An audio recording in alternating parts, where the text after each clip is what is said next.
بسم اللہ الرحمن الرحیم۔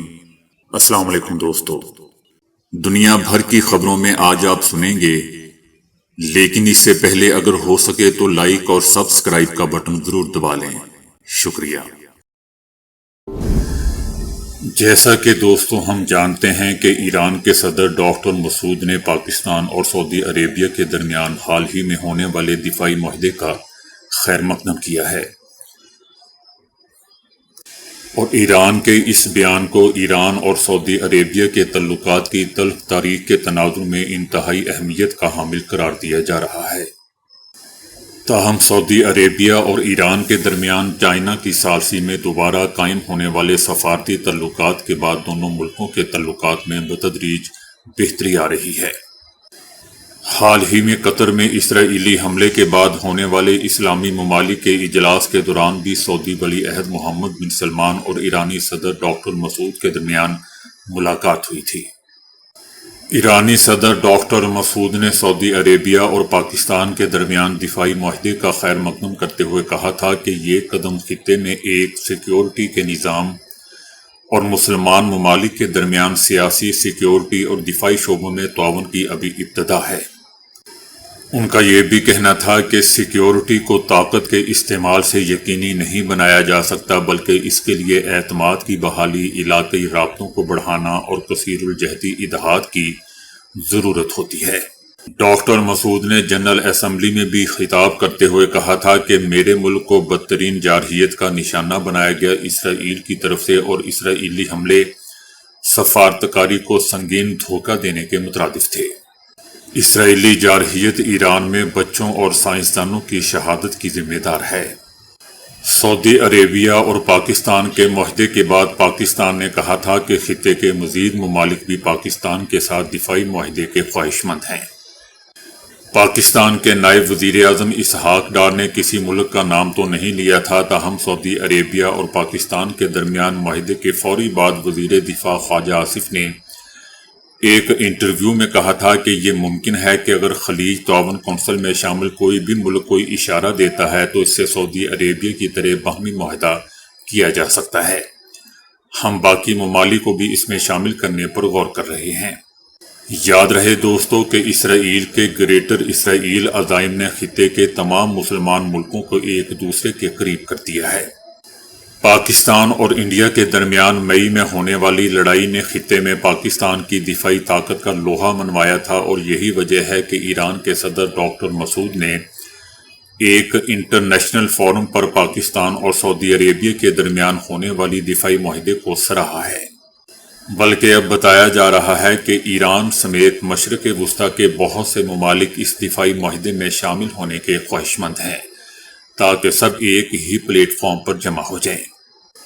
جیسا کہ ہم دوستو جانتے ہیں کہ چائنا کی ثالثی کی وجہ سے 2 سال پہلے سعودی عربیہ اور ایران پہلے ہی ایک دوسرے کے قریب آ چکے ہیں، لہذا اگر ایران باضابطہ طور پر اس دفاعی معاہدے میں شامل نہیں بھی ہوتا تو بھی اسے یہ یقین دہانی کروائی جائے گی کہ دونوں ملک ایرانی مفادات کے خلاف نہیں جائیں گے۔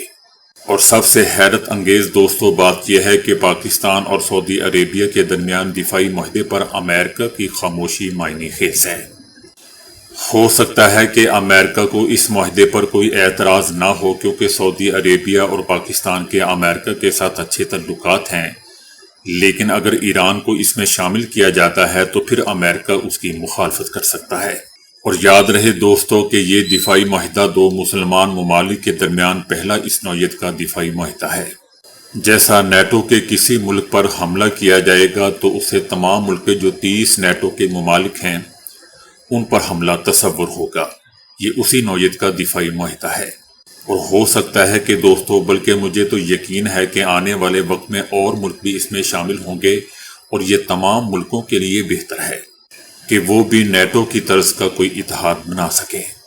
ایرانی صدر کی جانب سے اس معاہدے کو دوستو مشرق وسطیٰ کے ممالک کے لیے اہم قرار دینا اس بات کی ثبوت ہے کہ مصر سے لے کر ایران تک خطے کے تمام ممالک متفق ہیں کہ اس وقت سب سے بڑا خطرہ صرف اسرائیل ہے۔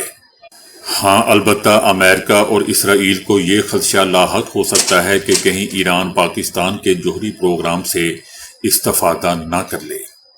اب یہ سمجھا جا رہا ہے کہ اس معاہدے کے بعد اب سعودی عربیہ کو پاکستان کی جانب سے باضابطہ طور پر جوہری تحفظ حاصل ہوگا، لہذا امریکہ اور اسرائیل کو یہ خدشہ ہوگا کہ کہیں ایران بھی اس چھتری تلے نہ آ جائے۔ سن 1990 کی دہائی میں پاکستان کے ایٹمی سائنسدان ڈاکٹر عبدالقدیر خان سے متعلق انکشافات کے بعد بھی ان خدشات میں شدت آئی تھی۔ اس وقت دوستو یہ کہا گیا تھا کہ ایران نے پاکستان کے جوہری پروگرام سے فائدہ حاصل کیا ہے۔ دوستو پاکستان کو ایران اور ترکی کے ساتھ بھی اس نوعیت کے معاہدے کرنے چاہیے، جیسا کہ میں پہلے بتا چکا ہوں کہ ایک پلیٹ فارم بننا چاہیے جو نیٹو کی طرز کا ہو۔ ماضی میں بھی ان تینوں ملکوں کے درمیان RCD کا معاہدہ ہوا تھا جو اقتصادی معاہدہ تھا، لیکن اب اسے سیکیورٹی معاہدے میں تبدیل کرنے کی ضرورت ہے۔ یاد رہے دوستو کہ سن 1964 میں ایران، ترکی اور پاکستان نے ریجنل کوآپریشن فار ڈیولپمنٹ یعنی RCD کا معاہدہ کیا تھا، جس کا مقصد تینوں ملکوں کے درمیان اقتصادی تعاون کو فروغ دینا تھا۔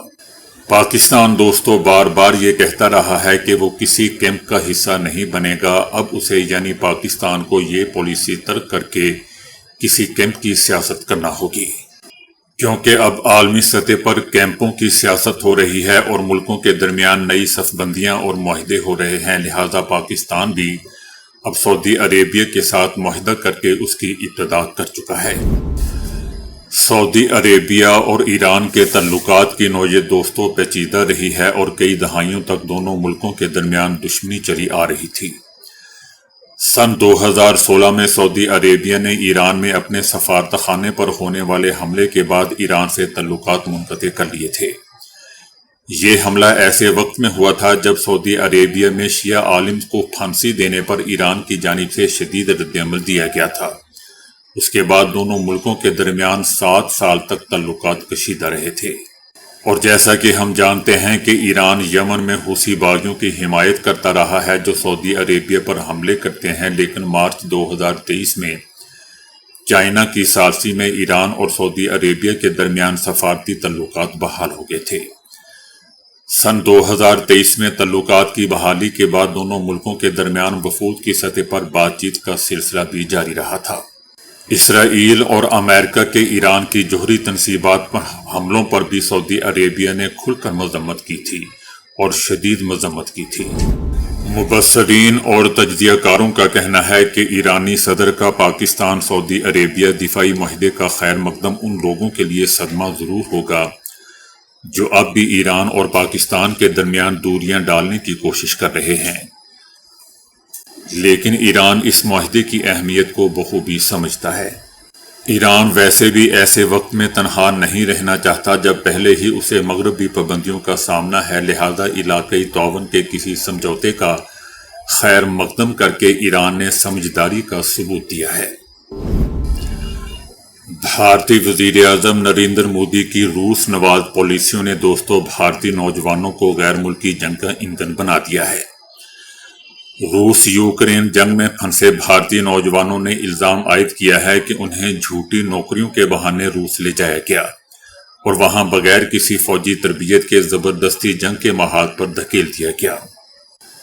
بھارتی نوجوانوں کا کہنا ہے کہ انہیں بنیادی سہولتیں، کھانا اور پانی تک فراہم نہیں کیا جا رہا، اور اگر آواز بلند کریں تو دھمکایا جاتا ہے کہ آپ یوکرین میں ہیں، یہاں کوئی آپ کی نہیں سنے گا۔ ایک ویڈیو پیغام میں بھارتی نوجوانوں نے کہا ہے کہ یہ ان کی آخری ویڈیو ہو سکتی ہے۔ امریکی صدر ٹرمپ نے بھی دوستوں اقوام متحدہ میں خطاب کے دوران بھارت کو روس کی مالی مدد کرنے کا ذمہ دار قرار دیا تھا۔ صدر ٹرمپ نے کہا تھا کہ ہندوستان روس سے سستا تیل خرید کر یوکرین جنگ کو تقویت دے رہا ہے۔ بھارتی نوجوانوں کو جھوٹی نوکریوں کے وعدوں پر روس بھیجا جا رہا ہے، جہاں وہ جنگ کے میدانوں میں جان گنوا رہے ہیں، جبکہ ان کے خاندانوں کو مکمل طور پر بے خبر اور بے سہارا چھوڑ دیا گیا ہے۔ بھارتی ماہرین کا کہنا ہے کہ مودی حکومت کی پالیسیوں نے نہ صرف بھارتی نوجوانوں کو موت کے منہ میں دھکیل دیا ہے، بلکہ بھارت کو شدید سفارتی اور معاشی نقصانات کا بھی سامنا ہے۔ امریکہ نے دفاعی کمپنیوں کو ہدایات جاری کر دی ہیں کہ وہ میزائلوں اور دیگر جدید ہتھیاروں کی پیداوار کو 2 سے 4 گنا تک بڑھا دیں تاکہ چائنا کے ساتھ کسی بھی ممکنہ حملے کی صورت میں اسلحے کی کمی کا سامنا نہ کرنا پڑے۔ امریکی اخبار وال سٹریٹ جرنل لکھتا ہے کہ پینٹاگون امریکہ اپنی کمزور ہتھیاروں کے ذخائر پر شدید تشویش میں مبتلا ہے اور اس نے میزائل تیار کرنے والی بڑی کمپنیوں کو تیز رفتار پیداوار کا شیڈول دینے پر زور دیا ہے۔ اس مقصد کے لیے پینٹاگون کے اعلیٰ حکام اور دیگر بڑی کمپنیوں کے ساتھ کئی اجلاس بھی ہو چکے ہیں۔ کمپنیوں نے نئی بھرتیاں، فیکٹریوں کی توسیع اور پرزہ جات کے اضافی ذخائر کی تیاری شروع کر دی ہے۔ سعودی عربیہ کے سابق انٹیلیجنس چیف اور سفیر شہزادہ ترکی الفیصل نے کہا ہے کہ قطر پر اسرائیلی حملے کے بعد خلیجی ریاستوں کی سلامتی کو خطرات لاحق ہیں۔ شہزادہ ترکی الفیصل نے اسرائیل کو مسترد شدہ ریاست قرار دیتے ہوئے کہا ہے کہ دوحہ میں حماس رہنماؤں پر حملہ جارحیت اور غداری ہے۔ ان کا کہنا تھا کہ قطر پر اسرائیلی حملے کے بعد خلیجی ریاستوں کی سلامتی کو خطرہ ہے، وہ اپنی سلامتی سے متعلق پالیسی پر ضرور نظر ثانی کریں۔ سابق سعودی عربیہ کے انٹیلیجنس چیف کا یہ بھی کہنا تھا کہ فلسطینی علاقوں پر قبضہ نہ ہو تو مزاحمت بھی نہ ہو۔ اسرائیلی وزیر اعظم نیتن یاہو نے صدر ٹرمپ کے مجوزہ غزہ جنگ بندی منصوبے کو تسلیم نہ کرنے پر حماس کو دھمکی دے دی ہے۔ نیتن یاہو کا کہنا ہے کہ حماس نے اگر ہمارا منصوبہ رد کیا تو اسرائیل اپنا کام مکمل کرے گا۔ نیتن یاہو کا کہنا تھا کہ منصوبہ جنگ کے خاتمے سے متعلق اسرائیل کے اصولوں سے مطابقت رکھتا ہے اور یہ معاہدہ یقینی بنایا جائے گا اور غزہ اسرائیل کے لیے کبھی خطرہ نہ بنے، اس کو بھی یقینی بنایا جائے گا۔ امریکی صدر ٹرمپ نے وائٹ ہاؤس میں اسرائیلی وزیر اعظم نیتن یاہو کے ہمراہ پریس کانفرنس کے دوران مجوزہ غزہ جنگ بندی منصوبے کا اعلان کیا تھا۔ صدر ٹرمپ نے کہا تھا کہ مشرق وسطی میں امن کے لیے تاریخی دن ہے، خطے میں امن اور استحکام کے لیے کام کریں گے، غزہ امن معاہدے کے بالکل قریب پہنچ چکے ہیں۔ ان کا کہنا تھا کہ عرب اور مسلم رہنماؤں نے اس منصوبے کی حمایت کی ہے، ترکیہ اور انڈونیشیا کے صدور میرے ساتھ ہیں۔ پاکستان کے وزیر اعظم اور پاکستان کے فیلڈ مارشل نے بھی امن معاہدے کی حمایت کی ہے۔ امریکی صدر کا کہنا تھا کہ اسرائیلی وزیر اعظم نے میرا امن معاہدہ تسلیم کر لیا ہے۔ اگر حماس معاہدہ مسترد کر دے تو اسرائیل کو حماس کے خاتمے کے لیے میری مکمل پشت پناہی حاصل ہوگی۔ دوستو، اس سے کوئی پوچھے کہ پہلے نہیں تھی؟ تمہاری یہ پشت پناہی تو پہلے بھی تھی، اب کون سی تم پشت پناہی کوئی نئی لے آئے ہو؟ دوستو، صدر ٹرمپ کے اس منصوبے میں غزہ کی تعمیر نو، فلسطینی عوام کی جبری بے دخلی کی روک تھام، جنگ بندی اور ایک جامع امن عمل کو آگے بڑھانے کا اعلان شامل ہے۔ صدر ٹرمپ نے اس بات کی بھی یقین دہانی کروائی ہے کہ مغربی کنارے کے انضمام کی اجازت نہیں دی جائے گی۔ اسرائیلی وزیر اعظم نیتن یاہو نے کہا ہے کہ انہوں نے امریکی صدر ٹرمپ سے فلسطینی ریاست پر اتفاق نہیں کیا ہے اور یہ بات 20 نکاتی معاہدے میں بھی شامل نہیں ہے جو صدر ٹرمپ نے دیا ہے۔ صدر ٹرمپ کی جانب سے غزہ جنگ بندی سے متعلق مجوزہ منصوبے کے اعلان کے فوراً بعد ریکارڈ کیے گئے ویڈیو بیان میں اسرائیلی وزیر اعظم کا کہنا تھا کہ ان کی صدر ٹرمپ سے ملاقات میں فلسطینی ریاست کو تسلیم کرنے پر کوئی اتفاق ابھی تک تو نہیں ہوا۔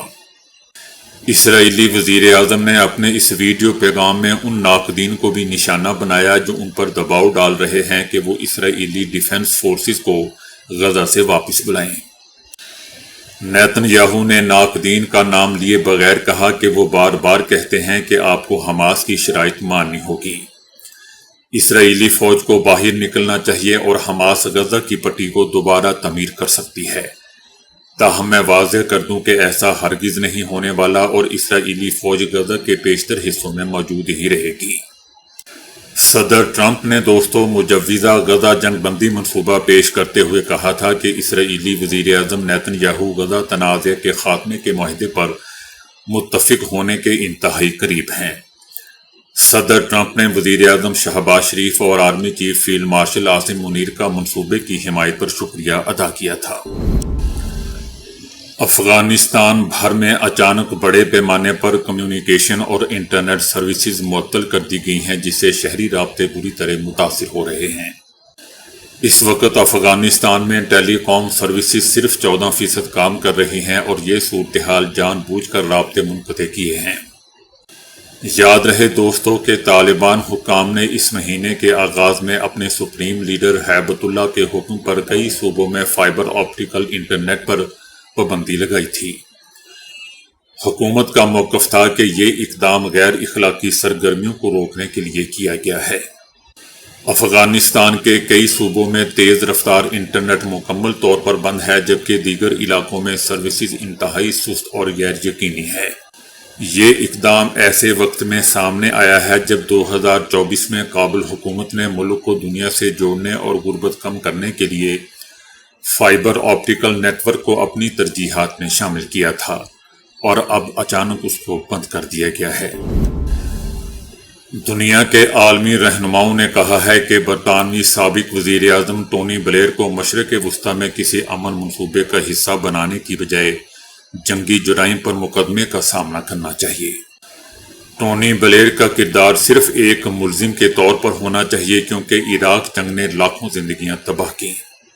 انٹرنیشنل رہنماؤں کا دوستو یہ بیان ایسے وقت میں سامنے آیا ہے جب امریکی صدر ٹرمپ نے غزہ کے بعد کے نظم و نسق کے لیے ٹونی بلیر کو ایک مجوزہ بورڈ آف پیس کا رکن نامزد کیا ہے۔ عالمی رہنماؤں کا کہنا ہے کہ صدر ٹرمپ کے منصوبے کے سب سے خطرناک پہلو میں سے ایک یہ ہے کہ ٹونی بلیر جیسے جنگی مجرم کو ایک عبوری اتھارٹی کا سربراہ بنایا جائے۔ بلکہ برطانیہ کے ہی لیبر پارٹی کے رہنماؤں کا کہنا ہے کہ ٹونی بلیر کو مشرق وسطی خاص طور پر غزہ کے قریب بھی نہیں آنا چاہیے، کیونکہ عراق جنگ کے ان کے فیصلے نے ہزاروں جانیں ضائع کی۔ تو دوستو ابھی کے لیے اتنا ہی۔ ویڈیو کو لائک اور شیئر کرنے کا بہت بہت شکریہ۔